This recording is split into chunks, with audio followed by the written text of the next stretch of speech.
What's up, everybody? I'm your host, Maps, and you're tuning into the Way Podcast. Hopefully you guys are doing well. Today, it is just me.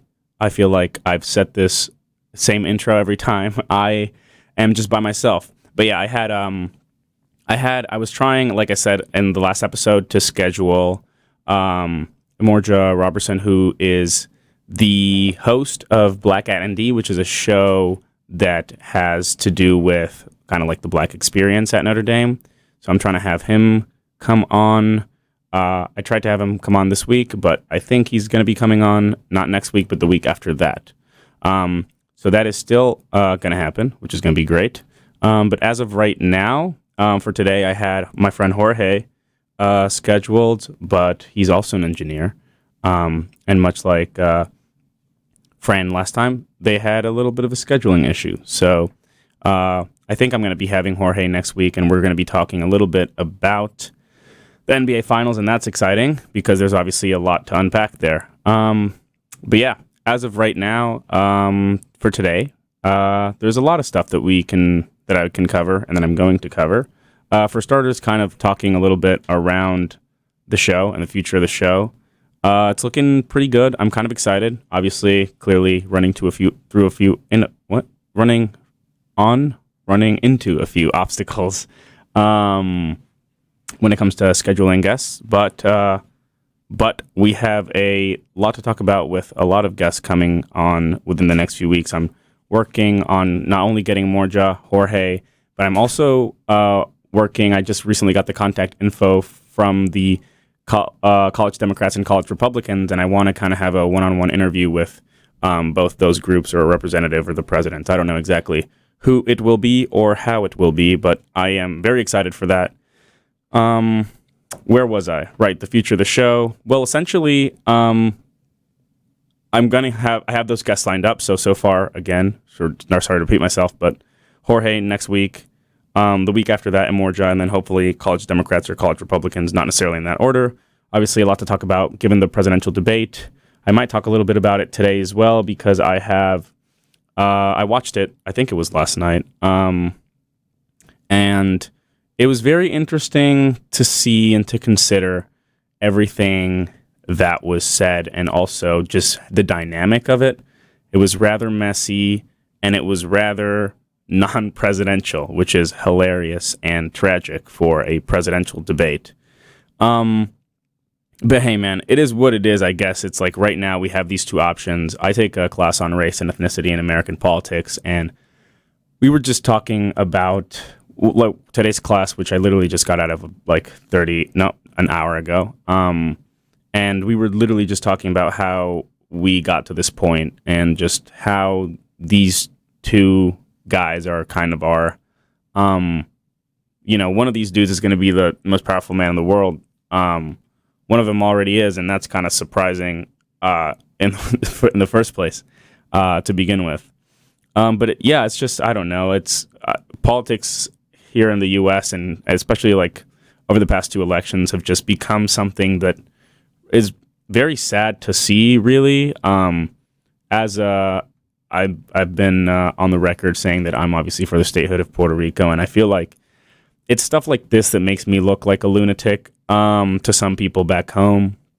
But naturally, I think that this is not what the United States is. Joe Biden nor Donald Trump are our best representation of what the U.S. is. That being said, there's a lot to be said in the sense of, I guess, both the Democratic and Republican parties making better decisions and just, I don't know, like, how is it that we have these candidates in like the final run for the presidency? It's insane. But anyways, more to discuss on that once I have the college Dems and the college reps on board. Might touch a little bit on that with Imorja, given the fact that it's so closely tied to obviously the Black Lives Matter movement. It's insane that during the presidential debate, I have a few highlights, so I'll probably play through those, especially given the fact that it's just me for this episode. I think I'm just gonna, I don't know, maybe play a few clips from some some videos. Hopefully, I got the console working because it took me a minute. I also managed to fix the headphones, which I guess it was just in another channel, and I feel really excited about that. So we can get into that in a little bit, and obviously a lot more to come on that in the future. For the I was all giving updates on shows, so sorry for that tangent. I think, well, I'm working right now on a few other shows, and I kind of want to pitch those here, or plug those, I should say. Essentially, one of them is a Puerto Rican mini series with me and some other people from some other members from the Puerto Rican Student Association here at Notre Dame. We're going to be talking a lot about Puerto Rican history and politics, and it's like a cultural, political expose type show where we're essentially just going to be having roundtable discussions about certain topics. Some of us are for independence, some of us are for statehood. The show isn't really centered around that, but obviously that plays a role to some degree. And yeah, I'm just really excited. I guess it's just our search for how Puerto Rico got to be where it is. Hopefully we can begin recording by the end of next week. I'm working with NDTV to kind of get that entire thing hashed out, which is very exciting because it's like a TV show, which means we're going to have cameras and the whole setup on the NDTV set, which is very exciting. In addition to that, I'm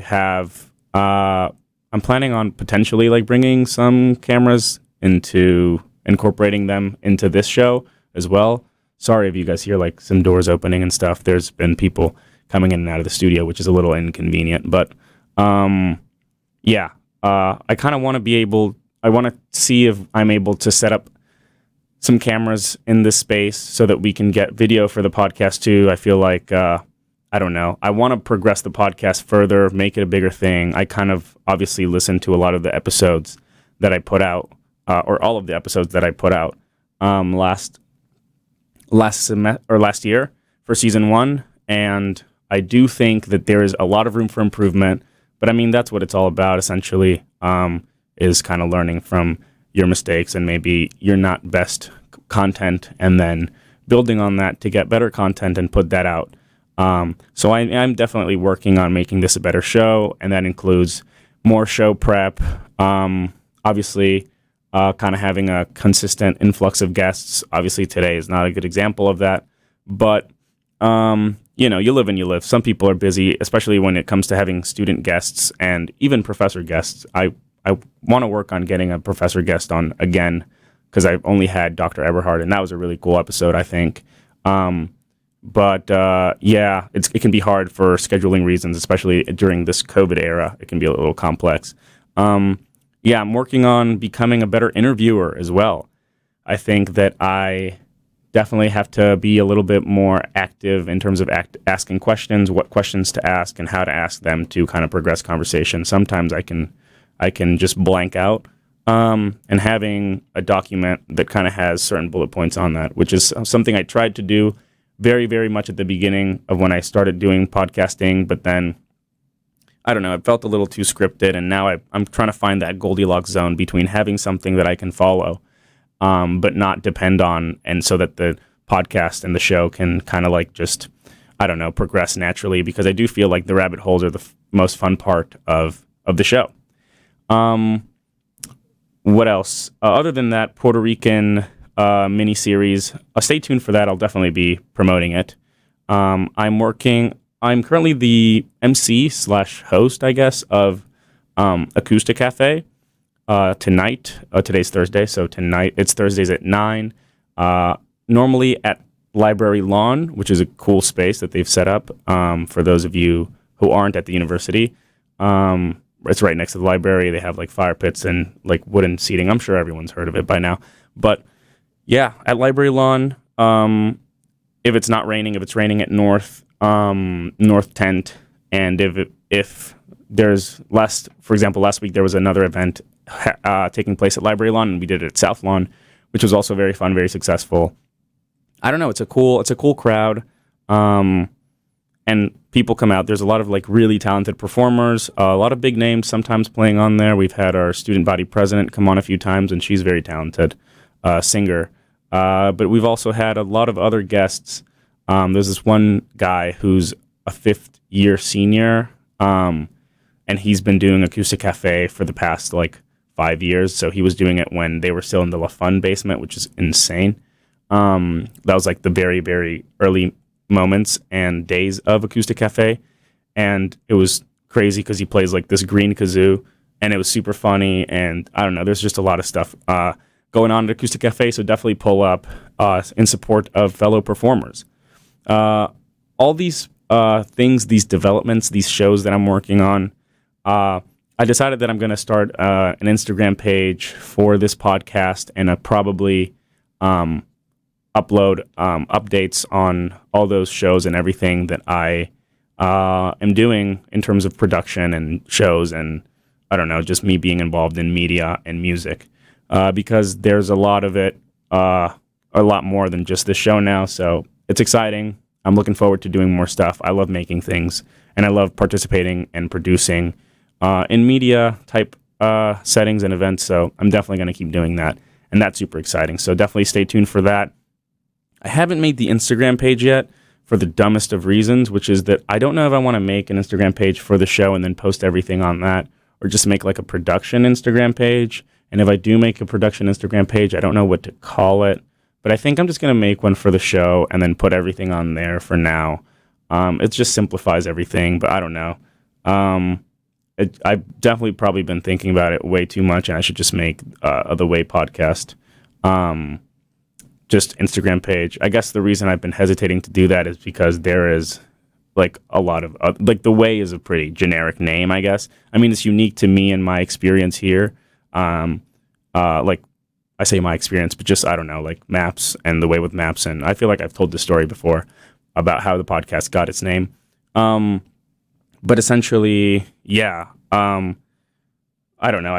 I want it to be something kind of unique, but I guess it doesn't really have to. I should just put, just make a page. And if I have to make another one, I will, but I probably won't. So definitely stay tuned for that. Maybe next time, next week, I'll plug that here, and I'll possibly plug it in the link in the description when I put this up on YouTube.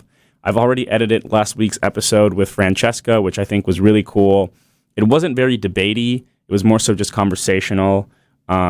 And I think both Fran and I kind of had mixed feelings about that, because like she messaged me saying that like well she obviously had a great time, but she told me that like, well, she could have been like, I don't know, a little bit like more firm on some of her positions, and I feel like the same for me, but it just wasn't. I feel like it wasn't that type of episode where we debate each other. You know, it was like her first time on the show, and also like we're friends. It's not like we're gonna like get into like a heated debate here.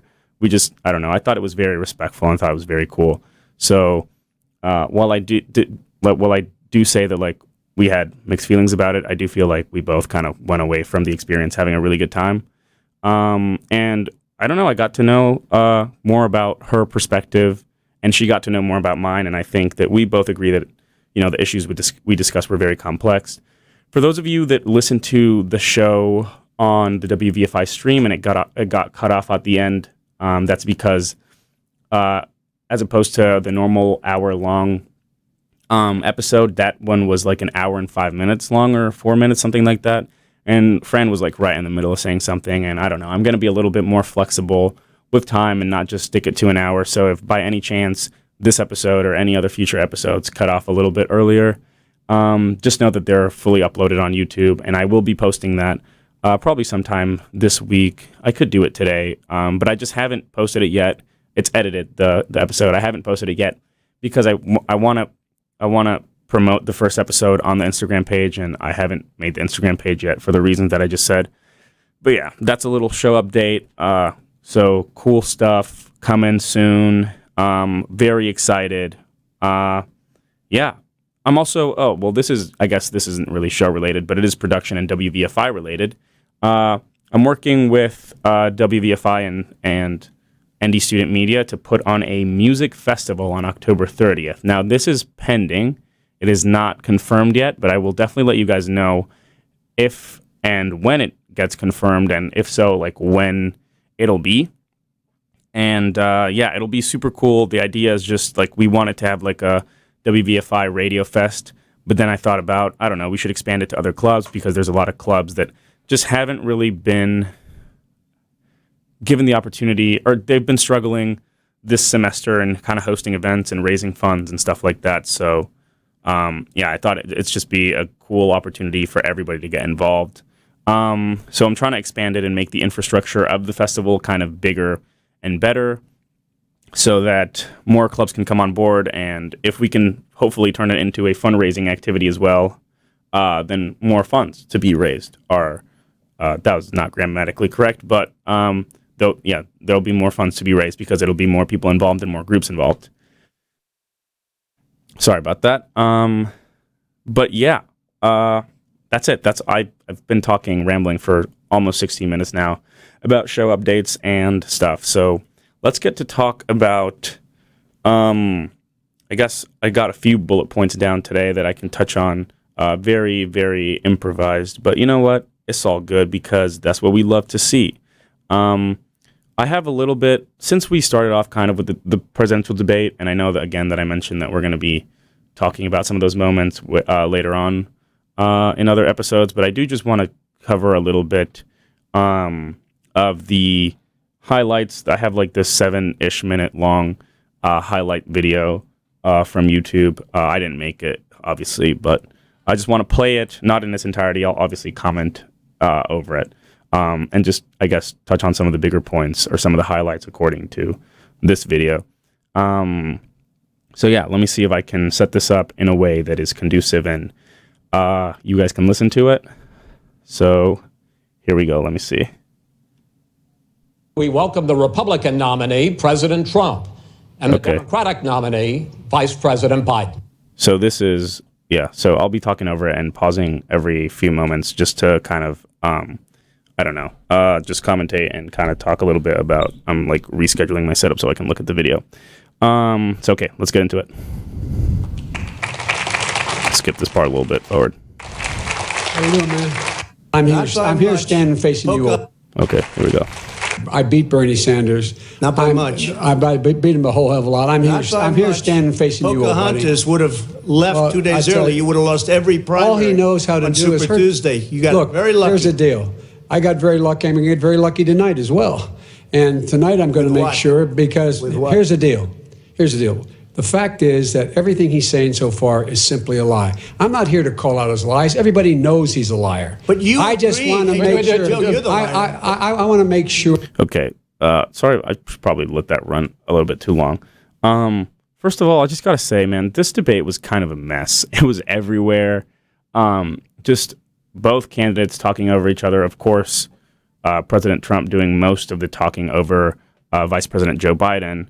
But it's just like, how do we get to this point where, I don't know, you have like, I don't know, it seems like a mess. I mean, the first few seconds of that little clip I played just there, it's so incoherent throughout the entire debate. I mean, you'll see through these highlights, and definitely if you watched it, that like policy really wasn't discussed.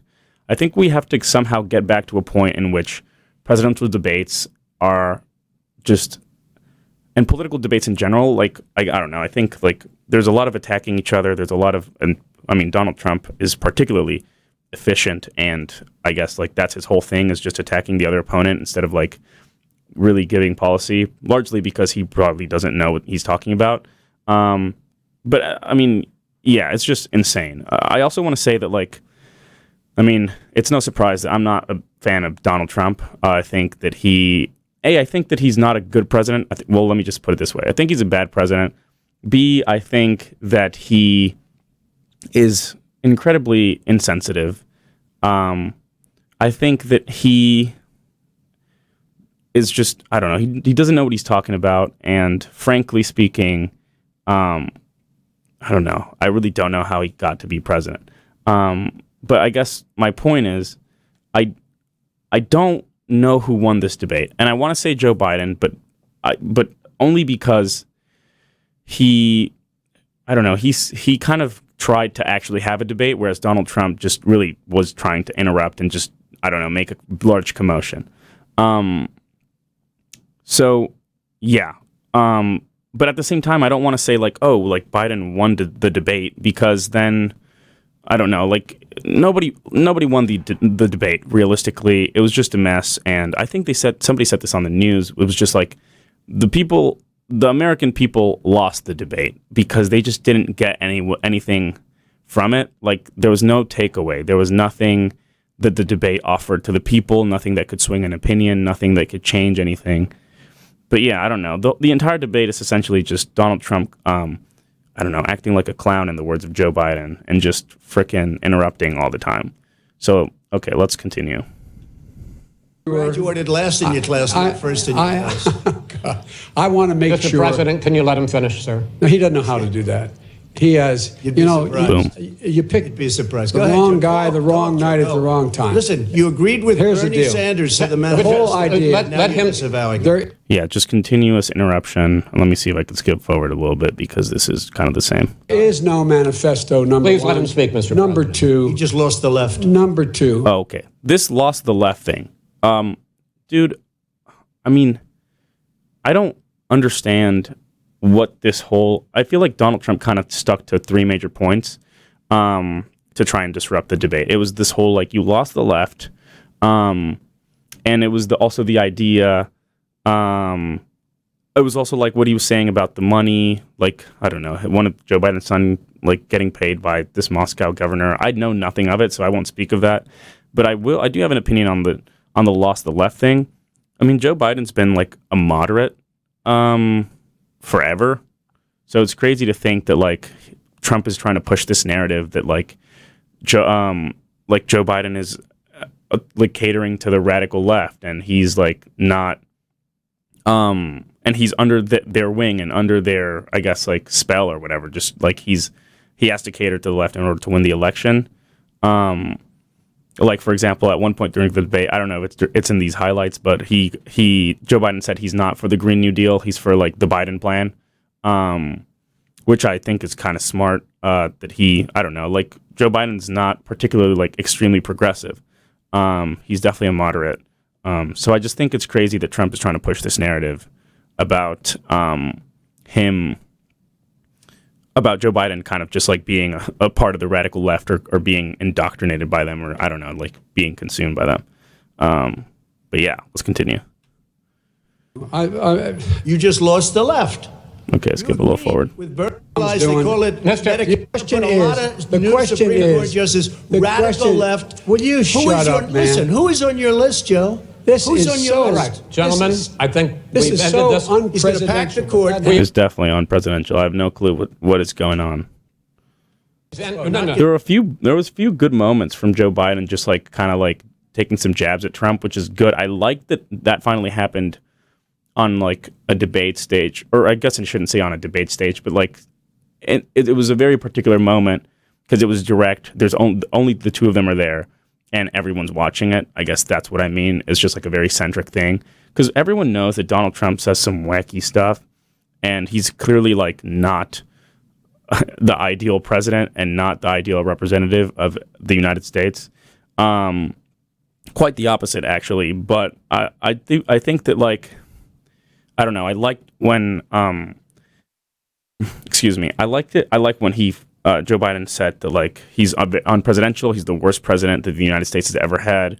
I don't know. I feel like in a way, because another big thing that has come out of the debate now is like, oh well, like Joe Biden was way too passive.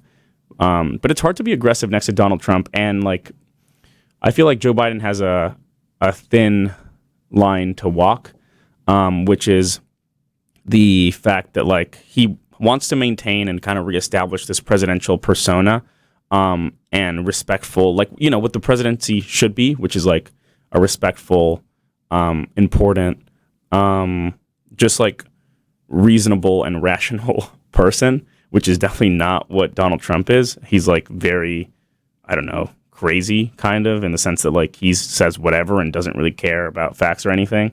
But at the same time, it's like Biden has to also contend with Trump and match him energy-wise, but not aggressive-wise, if that makes sense.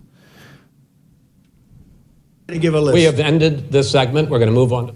A lot of people died, and a lot more are going to die unless he gets a lot smarter, a lot quicker. So, Mr. President? Did you use the word smart? So you said you went to Delaware State, but you forgot the name of your college. You didn't go to Delaware State. You graduated either the lowest or almost the lowest in your class.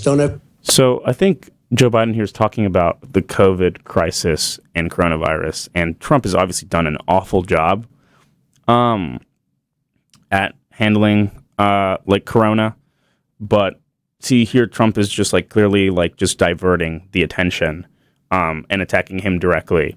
So he's just a goofball. He doesn't care. Donald Trump doesn't care about the debate. He doesn't care about the American people. He's clearly just talking about, I don't know. He's just trying to make a show. I don't know. He's trying to entertain, I guess, or he's trying to divert is what he's trying to do from the main issue. Like, this is a serious thing, man. Like, people are dying. And at one point, Joe Biden was talking directly to the people that, you know, at their dinner table, someone's missing or like somebody's not there because they had died from COVID.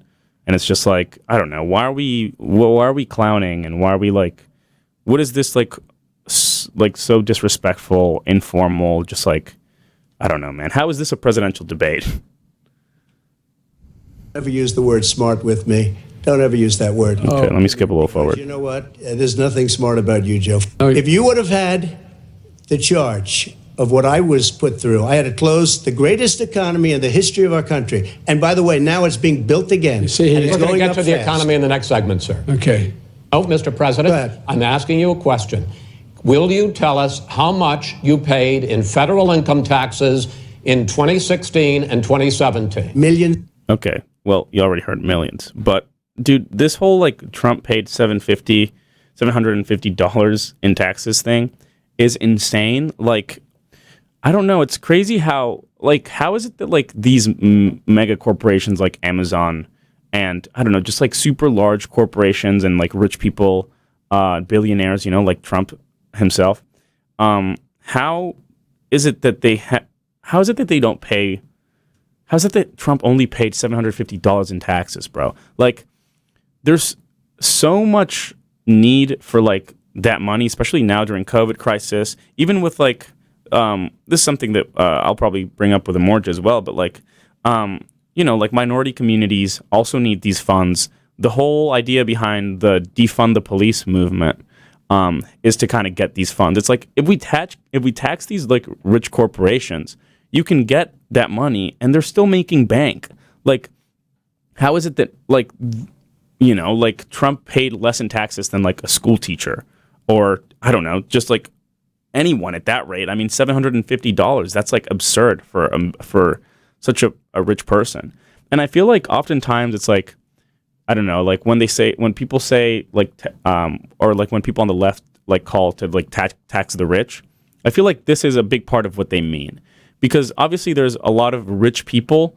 There are a lot of rich people that aren't necessarily like at that billionaire level, but like just how there needs to be a larger contribution from them to society, and I feel like that just won't happen privately. So, I mean, there definitely has to be an increase in taxes, and I don't want the show to be turned into just me spewing, just like, I don't know, like Democratic or liberal policies. I mean, there's obviously a lot to talk about Joe Biden as well, and hopefully, like, these highlights will show. Like, for example, one of the moments was when when the moderator asked him, like, if any police department supported him, and he didn't answer the question. So I feel like that's a big issue with the debate as well. Is just that like there needs to be more accountability just on like, hey, if you're asked a question, answer it. Because I mean, just diverting from questions isn't it's not conducive to the, you know, to the conversation and to the debate, of course. But I guess my point is like, what is this in terms of going back to the taxing thing? That's absurd, man. Like, I don't know. There has to be a larger contribution from these massive corporations, which, I mean, justifiably so make a lot of money because they have either a great product or a great company. But at the same time, you know, it's like you need to pay it forward a little bit. If you're making billions of dollars, you know, like $1 billion is so much money. It's like crazy, like literally unfathomably large. And like Jeff Bezos right now is like on track to becoming a trillionaire, which is like more money than the country of Belgium has, which is insane. But I think that, like there has to be just larger contributions from like those mega corporations, if that makes sense. And I don't know really anything about the economy. Maybe I should bring on Anthony, who's a close friend of mine. And we've spoken about him before on the show. He's studying economics, or like one of his professors is frankly what I should do. But yeah, it'd be cool to talk about it with a student and also just a professor, get both perspectives. But yeah, I do think that, I don't think it's unreasonable to say that if these like super large mega corporations and like billionaires are making like so much money, for them to contribute a large part of that to society, and to, like the government, and then that can be circled back into like, I don't know, like lower income communities, or like a COVID relief, or like forest fires, which frickin' Trump also spoke about frickin' climate change, and that was hilarious, but also tragic, how he was just talking about the need for forest management to come and pick up like trees from the ground because they're like tinder. It's like, bro, climate change is real, bro. Like, I've lived through a hurricane. I'm fixing on my pronunciation. Or pronunciation. I don't know. Useless tangent. But I've like lived through that, and freaking Iowa got hit by like a crazy storm, and parts of the Midwest got like super destroyed by a huge storm with like hurricane like winds, and all this stuff. And like the California wildfires are off the chain. So it's just like, how is it possible that we have so much evidence for climate change, yet we choose to elect a leader, or so many people choose to elect a leader for our country that doesn't believe in climate change and just thinks we need people picking up raking leaves? Bro, come on. Millions of dollars. You paid millions of dollars? Millions of dollars. So yes. not 750. Millions of dollars, and you'll get to see it. He says he's smart because he can take advantage of the tax code. And he does take advantage of the tax code. That's why I'm going to eliminate the Trump tax cuts. And But why didn't you do it over? So if these tax cuts are referring to, stuff like that, it's just kind of circling back to what I was talking about, just, taxing those mega corporations and, eliminating those tax codes for sure. In the last 25 years. Because you weren't president. Because you weren't president screwing things up. You were a senator. And You're by the way, worst you were a president vice- America has ever had. Hey, Come Joe, on. let me just tell you, Joe. I've done more in 47 months. I've done more than you've done in 47 years, Joe. Dude, Trump has done more than anyone ever about anything. Like, literally, there's compilations on YouTube about him literally just saying the same phrase, but he changes the words up. It's like, nobody's done more for insert community or cause here than me ever before. He's the best. He's the best president.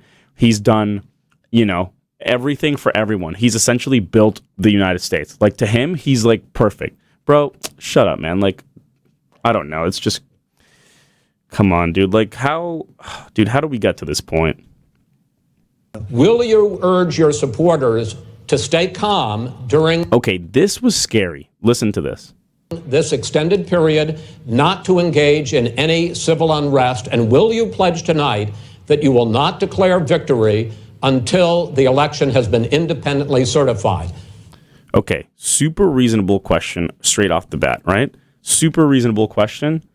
Essentially, there's been a lot of civil unrest recently because of COVID, because of the Black Lives Matter movement. There's been a lot of civil unrest because of a lot of developments that have happened over the past, few months. So essentially, the question is simple. It's like, will you, tell your supporters that to just, not, be violent, to just wait for the results to come out, and to have, just a peaceful transfer of power. That's probably another topic, but he's just asking the supporters to, just stay calm. Don't freaking go out and I guess, ensue civil unrest or whatever. But listen to this. President Trump, you I'm go first. urging my supporters to go into the polls and watch very carefully, because that's what has to happen. I am urging them to do it. As you know, today there was a big problem. In Philadelphia, they went in to watch. They're called poll watchers, a very safe, very nice thing. They were thrown out. They weren't allowed to watch. You know why? Because bad things happen in Philadelphia, bad things. And I am urging my people. I hope it's going to be a fair election. If it's a fair election, I am 100% on board. But if I see tens of thousands of ballots being manipulated, I can't go along with that. So homie's already like saying that the whoever went, like, the election is rigged, or that it's like like being tampered with or whatever. And like, I don't know what this idea of having like poll watchers is. But it seems like a COVID risk if you just have people unnecessarily there at polls. Essentially, I think Trump is just trying to frickin' establish like doubt in the minds of his supporters. But this isn't the part I was referring to it being scary. I was more so referring to the part where the peaceful transfer of power. Maybe that'll come later. And I'll tell you what, does that from mean? a common sense, does that mean you're going to tell your people to take to the street? It means you have a fraudulent election.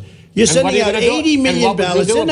Yeah, so this whole fraudulent election idea is also kind of scary because, again, it's the fact that, like, bro, if it seems like whoever wins the election, it doesn't matter. Like, there's still going to be, like, a lot of civil unrest. And, like, Trump is just adding, like, fuel to the fire here. And he's like, I don't know. He's like, just tell your supporters to chill out and accept the results of the election. Like, you're clearly, I don't know, like, instilling this idea that it's fraudulent, that it's, that it's just being tampered with, when realistically speaking, that's only going to make them, like, go out and riot and take to the streets when frickin', if Trump loses the election. It's scary that it's not a for sure thing. I feel like it should be. Not equipped to. These people aren't equipped to handle it, number one. Number two, They cheat. Hey, they found ballots in a waste paper basket. I'm skipping this part a little bit. And they ordered. Vice President Biden, final question for you. Will you urge your supporters to stay calm while the vote is counted? And will you pledge not to declare victory until the election is independently certified? Yes. Yes. First word, yes. Just, dude, yeah. Let it speak for himself.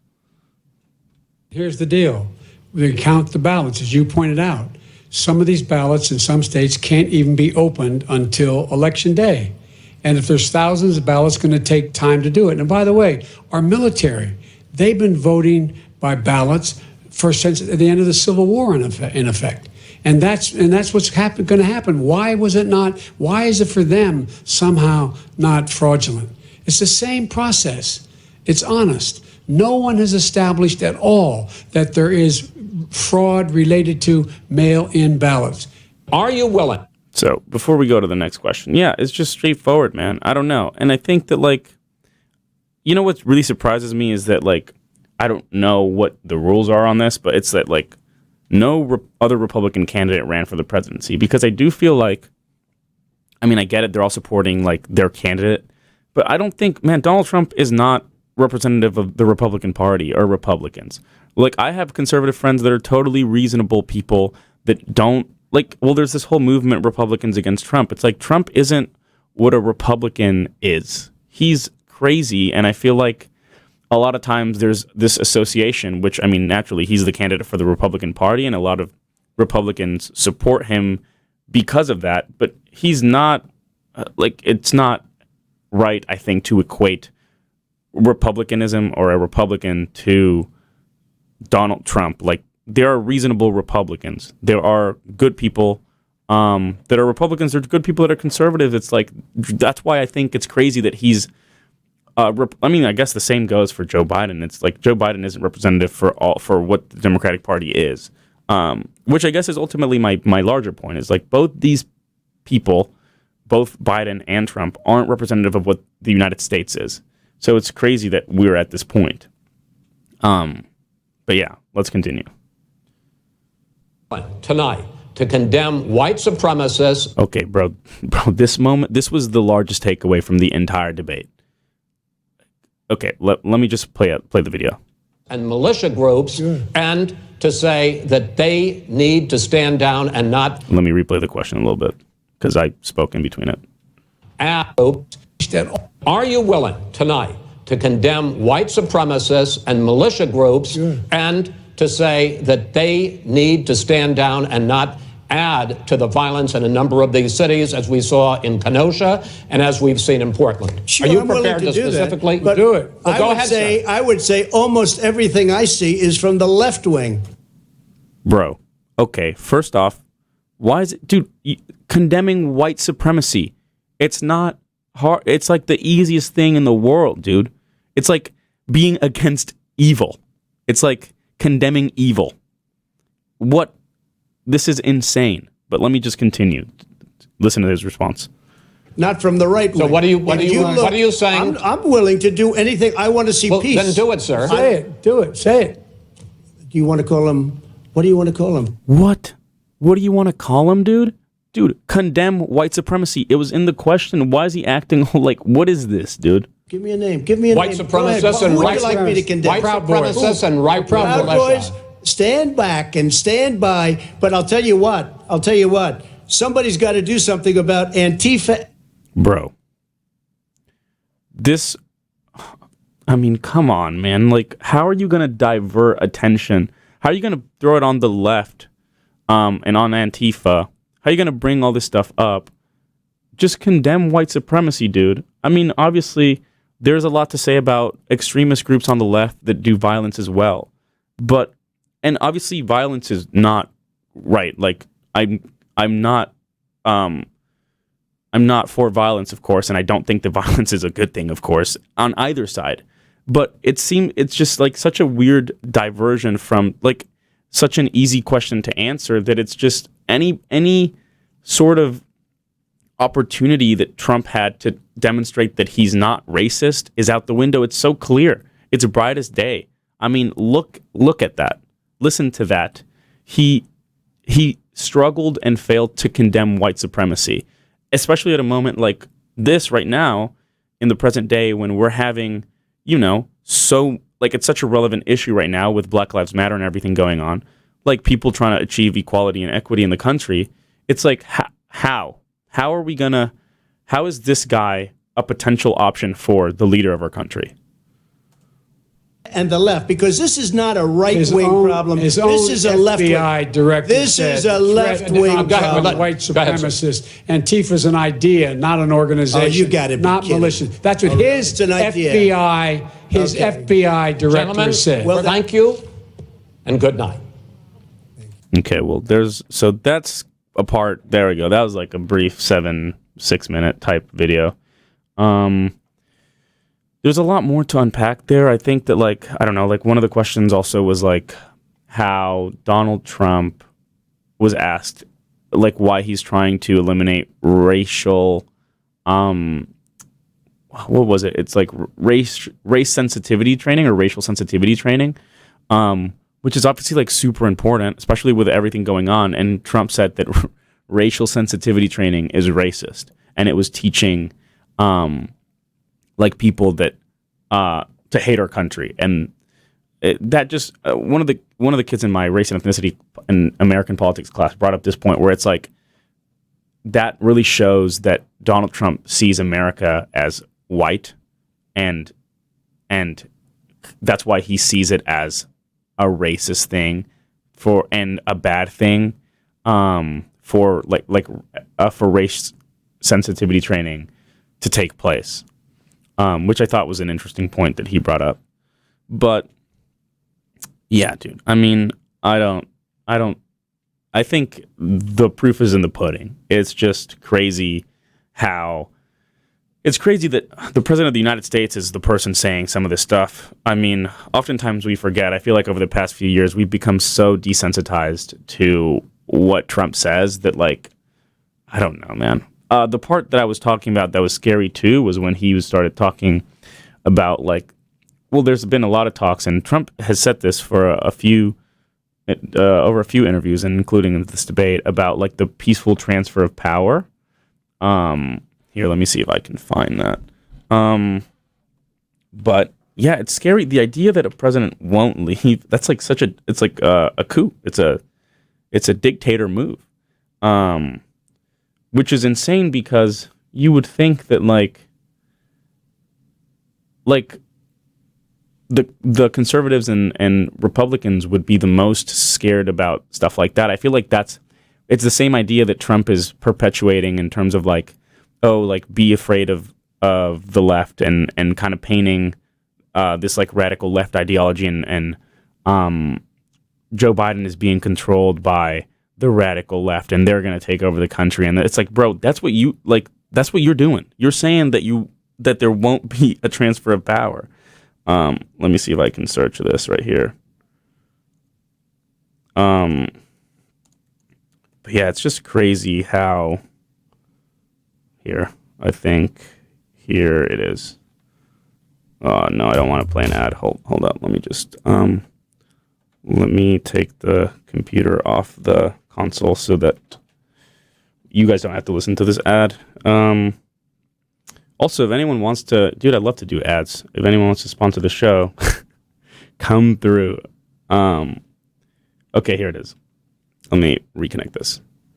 In this election, will you commit here today for a peaceful transferal of power after the election? And there has been rioting in Louisville. There's been rioting in many cities across this country, red and your so-called red and blue states. Will you commit to making sure that there is a peaceful transferal of power after the election? Well, we're going to have to see what happens. You know that I've been complaining very strongly about the ballots, and the ballots are a disaster. What does that mean? That means if he loses the election, what?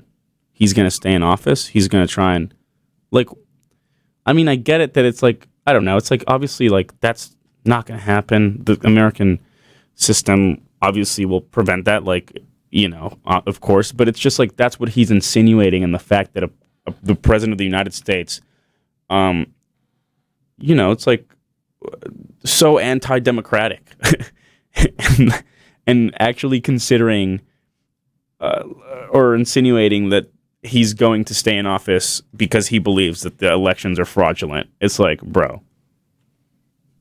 I understand that, but people are rioting. Do you commit to making sure that there's a peaceful transferal of power? We want to get rid of the ballots, and we'll have a very peaceful. There won't be a transfer, frankly. There'll be a continuation. There won't be a transfer. There'll be a continuation.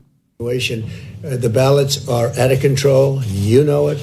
And you know who knows it better than anybody else? The Democrats know it better than anybody else. Go ahead. The second question is, will you... Please, go ahead. Why won't you... You asked the question. Why won't you... Mr. President. Okay, sorry, that last part didn't matter. Oh, okay. So yeah, I would urge all of you guys to listen to the debate if you haven't. It's definitely...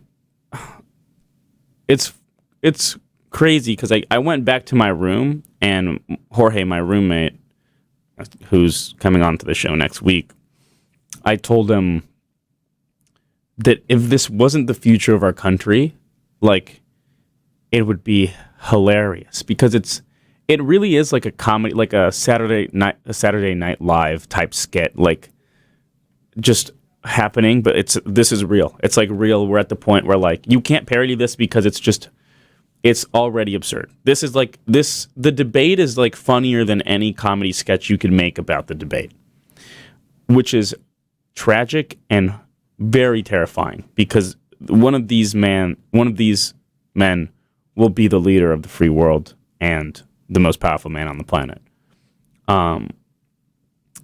So yeah, I mean, that's some of my takes on the presidential debate. I believe that the debate commission is implementing new rules for the debate, the next one that'll take place. I learned today in my race and ethnicity American politics class that Father Jenkins is actually on the presidential debate committee, which is pretty crazy, and it probably played a role in, the debate was supposed to be originally held here at Notre Dame. Unfortunately, that was not the case. But also, I don't know, maybe it's for the best in terms of safety. I guess there's a debate there to be had as well, just because we're having football, and I don't know, maybe the debate would have gotten a little out of control. Especially if you have, I don't know, I would assume that maybe people from not the university would come into the university, and obviously that's not what we want. But yeah, that's my take on the debate, or I guess some of them, really. This is just kind of like an impromptu reaction. I just thought it was kind of crazy. But yeah, what else can I talk about?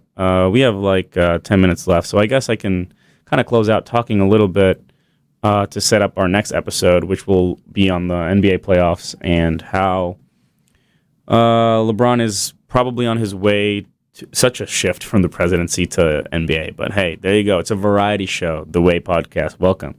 LeBron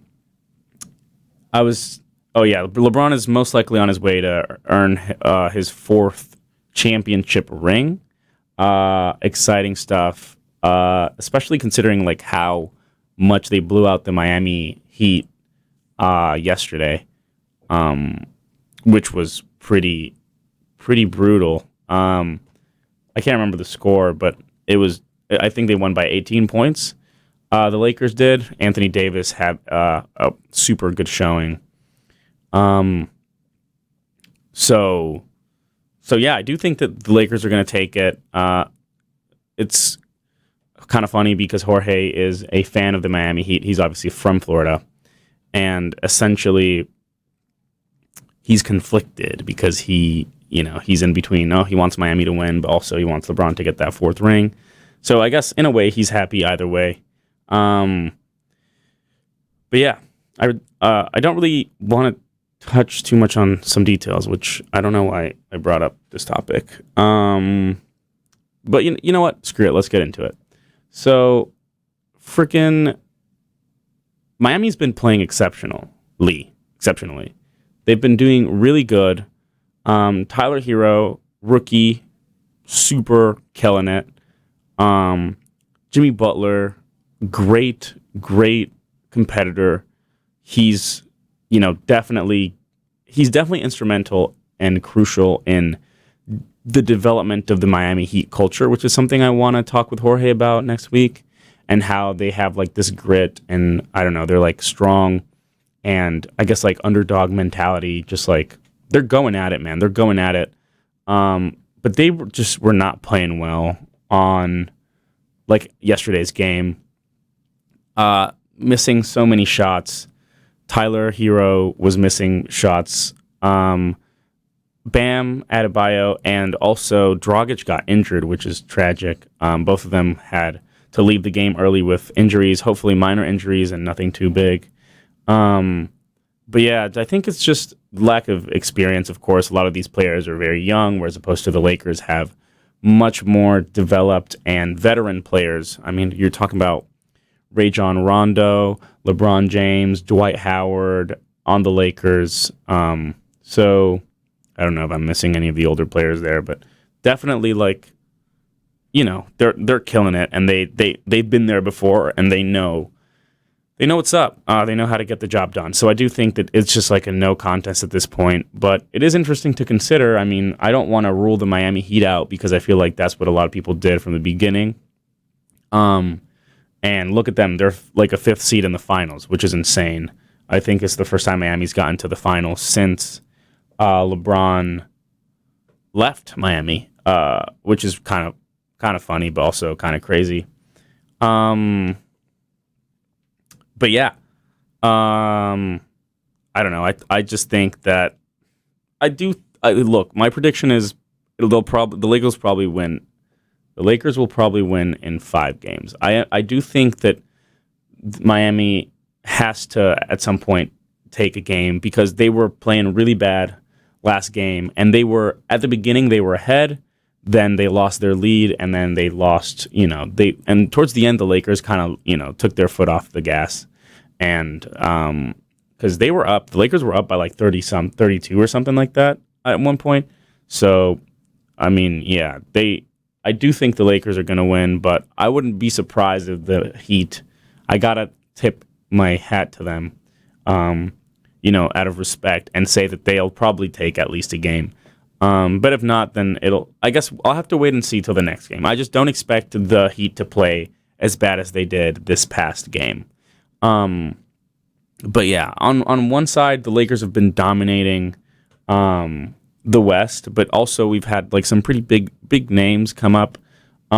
Surprisingly, like the Nuggets came back from a 3-1 deficit twice, I think, and I think that was back-to-back series, maybe. I think probably not. Once against Utah, and then the other against I can't remember who it was, but against the Clippers, which was insane. Kawhi Leonard and Paul George played awful that fourth quarter, especially towards the end of that Game 7. And Jamal Murray, man, he went in, bro. He was killing it, putting up 40-some points, crazy numbers, obviously with the help of Jokic, who is a great big and can shoot really well. But yeah, it's kind of interesting, and it's very exciting to consider how the next big stars of the NBA are kind of like in their baby phases now. And, LeBron is probably going to retire, maybe not soon, but maybe within the next, 4 or 5 years. Probably when I don't know if he'll be playing when he's 40. He's 35 now. So it's going to be interesting to see when the next incoming wave of star players, I feel like they're starting to show their true colors now.